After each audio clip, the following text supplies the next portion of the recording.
Geçen dinç günleri Lewawyň dolandyrys merkezi Türkmenabadda toý salonyny od alyp uly maddi ziýana getirdi.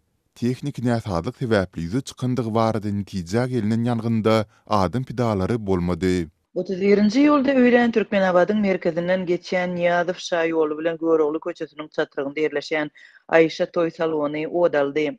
Bu 3 gatly binanyň birinji gatynda güller satylýardy, ikinji gatynda gelinlere timar berýän gözellik merkezi we fotostudiýa bardy, üçüncü gatda bolsa aýal gyzlaryň onlarça toý libaty ýerleşýärdi. Diýip bu salonyň isi bilen tanys ýerli ýaşaýjylaryň biri habarçymyza gurrun berdi.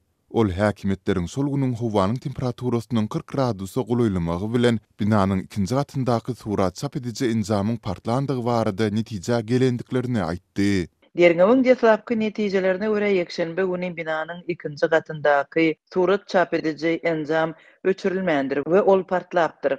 Ýanynda toý salonynyň ikinji gaty we 50 golay gelinleriň libaty ýerleşen üçüncü gaty dolýandy. Diýip bu ýagdaýlara şaýat bolanlaryň biri habarçymyza gurrun berdi. Ol ýalgyn dörenden soň sebiti 5 tany ýalgyn söndürüji ulogyň gelendigini we binanyň ýerleşen sebitiniň köçeleriniň 4 tagyda golay petikli taklanandygyny hem sözüne goşdy. Habarçymyzyň toý salonynyň eýerleri bilen habarlaşyp çeken ziýanlary barada maglumat almak tynançyklary netije bermedi.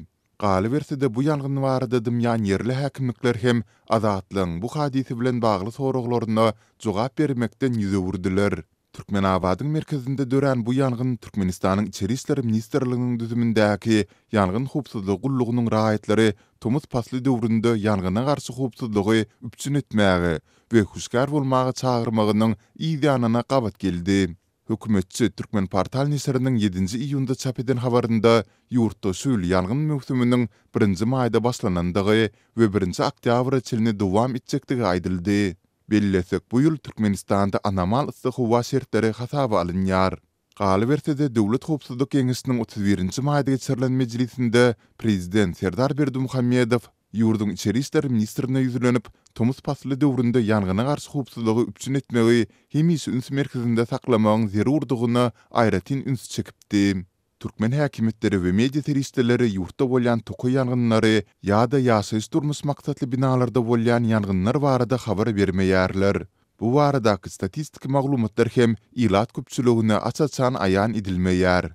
Ýöne azatlyň habarçylary esasan hem Tomuz aýlarynda ýüze çykýan sol sanda adam pidaly ýangyn hadiseleri barada dowamly maglumat berýärler.